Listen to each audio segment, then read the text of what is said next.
வணக்கம். ஆகஸ்ட் 4ஆம் தேதி பங்குச்சந்தையில் நடந்த சில விஷயங்களை விரைவாக பார்க்கலாம்.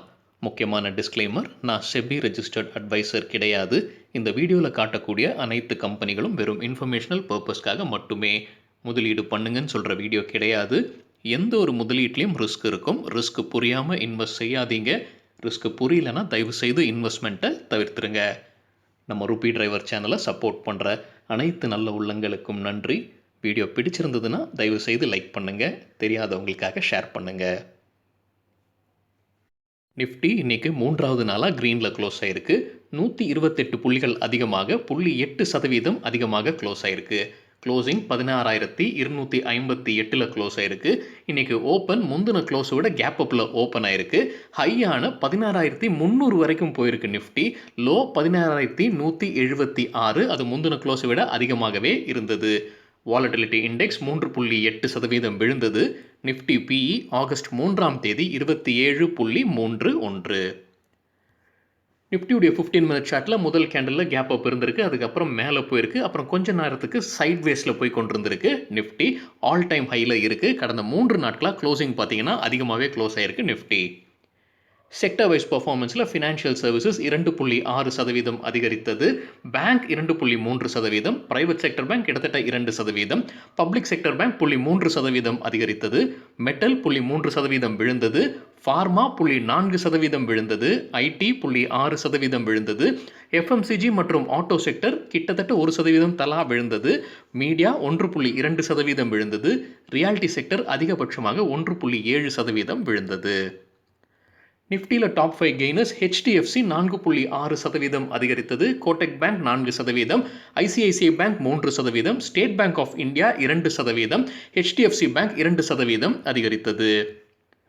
டாப் 5 லூசர்ஸ் நிஃப்டியில் கிராசம் 2.5% விழுந்தது. டைட்டன் 2% விழுந்தது. டாடா மோட்டார்ஸ் கிட்டத்தட்ட 2%, அதானி போர்ட்ஸ் 1.6%, இண்டல்கோ 1.6% விழுந்தது. சில இண்டிவிஜுவல் ஸ்டாக்ஸ் மற்றும் செய்திகள் விரைவாக பார்க்கலாம். டோக்கியோ ஒலிம்பிக்ஸில் இந்தியாவுக்கு ஒரு பதக்கம் கிடைச்சிருக்கு. இது முன்னவே நமக்கு தெரியும், ஒரு உறுதி செய்யப்பட்ட பதக்கம் தான். அது தங்கமா வெள்ளியா வெண்கலமா இருந்த ஒரு கேள்வி மட்டும்தான். இப்போது வெண்கல பதக்கம் இந்தியாவுடைய லாவினாக்கு குத்துச்சண்டை பிரிவில் கிடைச்சிருக்கு. இன்றைக்கு அரையிறுதி ஆட்டத்தில் அவங்களால ஜெயிக்க முடியல. இருந்தாலும் பிரான்ஸ் மெடல் ஜெயிச்சிருக்காங்க. நம் அனைவருக்கும் பெருமைக்குரிய விஷயம்தான். ஆர்பிஐ உடைய பைமந்த்லி மானிட்டரி பாலிசி கமிட்டி மீட்டிங் இன்னைக்கு ஆரம்பிக்குது. ஆகஸ்ட் 6ஆம் தேதி அவங்க டீட்டெயில்ஸ் வெளியிடுவாங்கன்னு எதிர்பார்க்கப்படுது. இன்ட்ரெஸ்ட் ரேட்டில் மாற்றம் இருக்காதுன்னு வல்லுநர்கள் சொல்கிறாங்க. ஜிஆர் இன்ஃப்ரா ப்ராஜெக்ட்ஸ் தரப்புலேருந்து ஒரு அப்டேட் இருக்குது. கம்பெனிக்கு Bangalore metro rail corporation limited கிட்டேருந்து 365 கோடி ரூபாய்க்கான ஒரு ஆர்டர் கிடச்சிருக்குன்னு சொல்லியிருக்காங்க. 21 மாதத்திற்குள்ளார இந்த ப்ராஜெக்ட் முடிக்கப்படும்னு கம்பெனி தரப்புலேருந்து சொல்லியிருக்காங்க. ஷிப்பிங் கார்பரேஷன் ஆஃப் இந்தியா அவங்க குவார்ட்டர்லி ரிசல்ட் அறிவிச்சிருக்காங்க. அதன்படி நெட் ப்ராஃபிட் கீழே போயிருக்கு 53% இயர் ஆன் இயர். ரெவன்யூம் கீழே போயிருக்கு 10% year on year. Kalpataru power transmission அவங்க Q1 ரிசல்ட் வெளியிட்டிருக்காங்க. அதன்படி நெட் ப்ராஃபிட் 78 கோடிகள். போன வருடம் இதே குவார்ட்டரில் 28 கோடிகள். ஸோ அதிகமாக இருக்குது. ரெவன்யூ பார்த்தீங்கன்னா அதிகரிச்சிருக்கு. இந்த குவார்ட்டரில் 3204 கோடிகள். போன வருடம் இதே குவார்ட்டரில் 2330 கோடிகள். தாம்பூர் சுகர் மில்ஸ் அவங்க Q1 ரிசல்ட் அறிவிச்சிருக்காங்க. அதன்படி நெட் ப்ராஃபிட் 45.42 கோடிகள். இதே போன வருடம் இதே குவார்ட்டரில் 54.7 கோடிகள். ஸோ நெட் ப்ராஃபிட் குறைஞ்சிருக்கு. அதே மாதிரி ரெவன்யூ பார்த்தீங்கன்னா குறைஞ்சிருக்கு. இந்த குவார்ட்டருக்கு 880 கோடிகள். போன வருடம் இதே குவார்ட்டரில் 1086. டாடா ஸ்டீலுடைய ரேட்டிங்கை S&P குளோபல் ரேட்டிங்ஸ் அதிகரிச்சிருக்காங்க. அவங்களுடைய லாங் டேர்ம் ரேட்டிங்கை BB- BB ஆக உயர்த்தியிருக்காங்க. பாம்பே சூப்பர் ஹைப்ரிட் சீட்ஸ்க்கு ஒரு நல்ல செய்தி இருக்குது. அவங்களுக்கு குஜராத்துடைய டைரக்டரேட் ஆஃப் அக்ரிகல்ச்சர் கிட்ட இருந்து சேல்ஸுக்கும் மற்றும் ரெஜிஸ்ட்ரேஷனுக்கும் ஒப்புதல் கிடைச்சிருக்கு. மஹிந்திரா அண்ட் மஹிந்திரா லிமிடெடுக்கு கேர் கொடுத்துருக்கிற கிரெடிட் ரேட்டிங்கை வெளியிட்டிருக்காங்க. அதன்படி 230 கோடி மதிப்பிற்கான long term bank facilities non fund பேஸ்டுக்கு கேர் AAA ஸ்டேபிள் வழங்கியிருக்காங்க. அதே 1798 கோடி மதிப்பிற்கான long term bank facilities fund பேஸ்டுக்கும் கேர் AAA ஸ்டேபிள் வழங்கியிருக்காங்க. அவங்களுடைய ஷார்ட் டேர்ம் பேங்க் ஃபெசிலிட்டிஸ் 15 கோடி மதிப்பு, அதற்கு A1+ வழங்கியிருக்காங்க. எஸ் பேங்க்ல ஃப்ராட் நடத்தியதா குற்றம் சாட்டப்படும் அவந்தா குரூப் உடைய ப்ரொமோட்டர் கௌதம் தாப்பர் கைது செய்யப்பட்டிருக்கிறார்னு ஒரு செய்தி வெளியாயிருக்கு. பிரிவென்ஷன் ஆஃப் மணி லாண்டரிங் ஆக்ட்ல கைது செய்யப்பட்டிருக்கிறதா செய்தியில சொல்லப்படுது. ஏஞ்சல் புரோக்கிங் நேற்று கலக்கியிருந்தாங்க. இன்னைக்கு அவங்களுடைய ஜூலைக்குரிய பிஸ்னஸ் டேட்டாவை வெளியிட்டிருக்காங்க. அதன்படி கஸ்டமர் பேஸ் பார்க்கும்போது 5.71 மில்லியன் அறிவிச்சிருக்காங்க கம்பெனி. போன மாதத்தோட கம்பேர் பண்ணும்போது 8% அதிகரிச்சிருக்கு. போன வருடம் ஜூலை மாதத்தோட கம்பேர் பண்ணும்போது 146% அதிகரிச்சிருக்கு client base. CL educate limited அவங்களுடைய ஸ்டாக் ஸ்பிளிட்டுக்கு ஒப்புதல் வழங்கியிருக்காங்க. ₹10 ஃபேஸ் வேல்யூவா இருக்கிற ஷேரை இப்போ ₹5 மாற்றுவதற்கான ஒப்புதல் கிடைச்சிருக்கு. ஸோ நம்ம ஒரு ஷேர் வச்சிருந்தோம் ரெக்கார்ட் டேட் படினா அது 2 ஷேராக மாறும். ரெக்கார்ட் டேட் இன்னும் கம்பெனி அறிவிக்கலன்னு நினைக்கிறேன். ஆலிகான் கேஸ்ட் அலாய் லிமிடெடுடைய ஷேர்ஸை ஆக்சிஸ் மியூச்சுவல் ஃபண்ட் வாங்கியிருக்காங்க. அவங்களுடைய ஸ்டேக்கை உயர்த்தி இருக்காங்க. 4.99%லிருந்து 5.03% உயர்த்தி இருக்காங்க. ஆகஸ்ட் 2ஆம் தேதி அவங்க 7,575 ஷேர்ஸ் வாங்கியிருக்காங்க. ஆவல்ஸ் இந்தியா லிமிடெட் தரப்புலேருந்து ஒரு அப்டேட் இருக்கு. ஆவல்ஸ் இந்தியாவுடைய ப்ரொமோட்டர்ஸ் ஆர்த்தாஸ்ன்ற கம்பெனியில் $5 மில்லியன் முதலீடு செஞ்சிருக்காங்க. ஆர்த்தாஸ்ன்ற கம்பெனி இப்போ ஒரு புது சொல்யூஷனை லான்ச் செய்ய போகிறதா அறிவிச்சிருக்காங்க, கிளினி ஷேர்.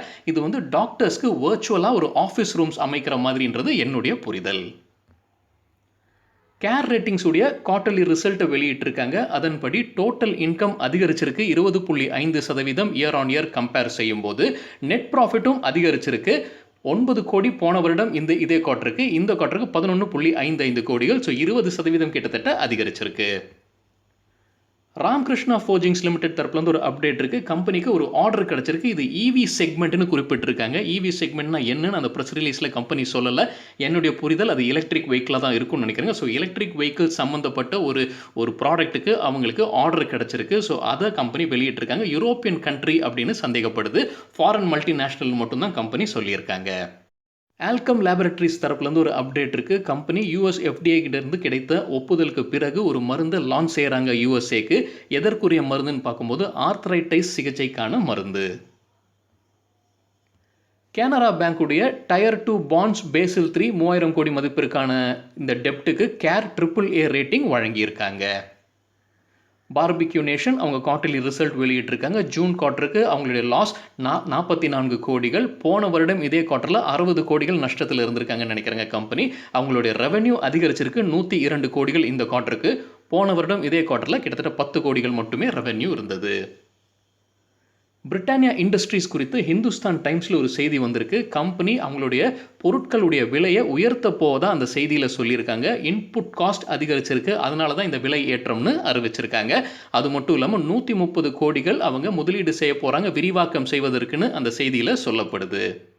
இ-காமர்ஸ் வழியாக அவங்க பிஸ்னஸை உயர்த்துவதற்கான ஒரு பிளான்லையும் இருக்காங்கன்னு அந்த செய்தியில் சொல்கிறாங்க. ஹிந்துஸ்தான் டைம்ஸ் மீடியா லிமிடெட் அவங்க குவார்ட்டர்லி ரிசல்ட்டை அறிவிச்சிருக்காங்க. கூடவே அவங்க ஃபண்ட் ரைசிங்கான ஒப்புதலும் கிடச்சிருக்கு. முதற்கட்ட ஒப்புதல் 100 கோடி ரூபாய் வரைக்கும் ஃபண்ட் ரைஸ் பண்ணுறதுக்கு நான் கன்வெர்ட்டபிள் டிபெஞ்சர்ஸ் வழியாக. ஜேசிடி லிமிடெட் கம்பெனியுடைய ஷேர்ஸை டாய்ஷ் பேங்க் விற்றுருக்காங்க. 5.98% ஸ்டேக் வச்சுருந்தாங்க. இப்போ 3.91% மட்டுமே அவங்க கையில் ஸ்டேக் இருக்குது. ஆகஸ்ட் 2ஆம் தேதி இந்த டிரான்சாக்ஷன் நடந்திருக்குன்னு சொல்லியிருக்காங்க. ஸ்டேட் பேங்க் ஆஃப் இந்தியா அவங்களுடைய குவார்ட்டர்லி ரிசல்ட்டை இன்னைக்கு வெளியிட்டிருக்காங்க. அதன்படி இந்த குவார்ட்டருக்கு அவங்களுக்கு ஹையஸ்ட் நெட் ப்ராஃபிட் கிடச்சிருக்குன்னு சொல்லியிருக்காங்க. 55.25% இயர் ஆன் இயர் அதிகரிச்சிருக்கு அவங்களுடைய net profit. Net interest income பார்த்தீங்கன்னா 3.74% அதிகரிச்சிருக்கு இயர் ஆன் இயர். நான் இன்ட்ரெஸ்ட் இன்கம் பார்த்தீங்கன்னா 24% அதிகரிச்சிருக்கு இயர் ஆன் இயர். நெட் நான் பர்ஃபார்மிங் அசெட்ஸ் கீழே போயிருக்கு. 9 பேசிஸ் பாயிண்ட்ஸ் அல்லது 0.09% கீழே போயிருக்குன்னு சொல்லியிருக்காங்க இயர் ஆன் இயர். அது ஒரு பாசிட்டிவ் சைன் தான். அதே மாதிரி கிராஸ் என்பிஏ நான் பர்ஃபார்மிங் அசெட்ஸும் கீழே போயிருக்கு. 12 பேசிஸ் பாயிண்ட்ஸ் அல்லது 0.12% கீழே போயிருக்கு. மாருதி தரப்புலேருந்து ஒரு அப்டேட் இருக்குது. செமிகண்டக்டர் தட்டுப்பாடு இருப்பதனால அவங்களுடைய உற்பத்தி பாதிப்படையுதுன்னு சொல்லியிருக்காங்க. குஜராத்தில் இருக்கிற அவங்களுடைய உற்பத்தி ஆலை இதனால் பாதிப்பு அடைஞ்சிருக்குன்னு கம்பெனி தரப்புலேருந்து ஒரு ப்ரெஸ் ரிலீஸ் வெளியிட்டிருக்காங்க. அவங்க மேலும் அந்த ப்ரெஸ் ரிலீஸில் என்ன சொல்லியிருக்காங்கன்னா, ஆகஸ்ட் மாதத்தில் 7ஆம் தேதி 14ஆம் தேதி 21ஆம் தேதி உற்பத்தி எதுவும் செய்ய போவதில்லைன்னு அறிவிச்சிருக்காங்க. 3மே சனிக்கிழமை வருதுங்க. ஸோ இந்த செமிகண்டக்டர் தட்டுப்பாட்டினால தான் இந்த உற்பத்தியை நிறுத்தி வைப்பதாக கம்பெனி அறிவிச்சிருக்காங்க. வேறு சில உற்பத்தி ஆலையில் 2 ஷிஃப்டாக இருக்கிறது ஒரு ஷிஃப்டாக மாற்ற போகிறதாவும் கம்பெனி அறிவிச்சிருக்காங்க. ரிசல்ட் அறிவித்த சில ஸ்டாக்ஸ் எப்படி பர்ஃபார்ம் பண்ணியிருக்காங்கன்னு விரைவாக பார்க்கலாம். பாரதி ஏர்டெல் 2% இன்ட்ராடேல விழுந்தது. பிரதாப் ஸ்நாக்ஸ் இன்ட்ராடேல 3% அதிகரித்தது. டாபர் இந்தியா 4% விழுந்தது. டாடா கன்சூமர் ப்ராடக்ட்ஸ் 2% விழுந்தது. ஷிப்பிங் கார்ப்பரேஷன் ஆஃப் இந்தியா இன்ட்ராடேல 4% விழுந்தது. டிரான்ஸ்போர்ட் கார்ப்பரேஷன் ஆஃப் இந்தியா இன்ட்ராடேல 5% அதிகரித்தது. ஐநாக்ஸ் லீஷர் இன்ட்ராடேல 1% விழுந்தது. அதானி போர்ட்ஸ் இன்ட்ராடேல 2% அதிகரித்தது. அதானி என்டர்பிரைஸ் வாலட்டைலாக இருந்திருக்கு. 1% பாசிட்டிவாகவும் 1% நெகட்டிவாகவும் ட்ரேட் ஆகிட்டு இருந்தது. பஜாஜ் ஹெல்த் கேர் இன்ட்ராடேல 5% விழுந்தது. பேங்க் ஆஃப் இந்தியா 2% விழுந்தது. பார்பிக்யூ நேஷன் 10% அப்பர் சர்க்கியூட்டை எட்டியது இன்ட்ராடேல. கேர் ரேட்டிங்ஸ் இன்ட்ராடேல 7.6% விழுந்தது. காட்ரேஜ் ப்ராப்பர்ட்டிஸ் இன்ட்ராடேல 3% விழுந்தது. கஜாரியா செராமிக்ஸ் வாலட்டைலாக இருந்தது. 2% பாசிட்டிவாகவும் 2% நெகட்டிவாகவும் இருந்தது. கக்காட்டியா சிமெண்ட்ஸ் 5% விழுந்தது. மகத் சுகர் லோவர் சர்க்கியூட்டை எட்டியது 5% விழுந்தது. தாம்பூர் சுகர் 5% விழுந்தது. நித்தின் ஸ்பின்னர்ஸ் ரொம்ப வாலட்டைலாக இருந்திருக்குங்க. அப்பர் சர்க்கியூட்டும் அடிச்சிருக்கு, லோவர் சர்க்கியூட்டும் அடிச்சிருக்குன்னு நினைக்கிறேன். 5% பாசிட்டிவும் இருந்தது, 5% நெகட்டிவும் இருந்தது இன்னைக்கு இன்ட்ராடேல.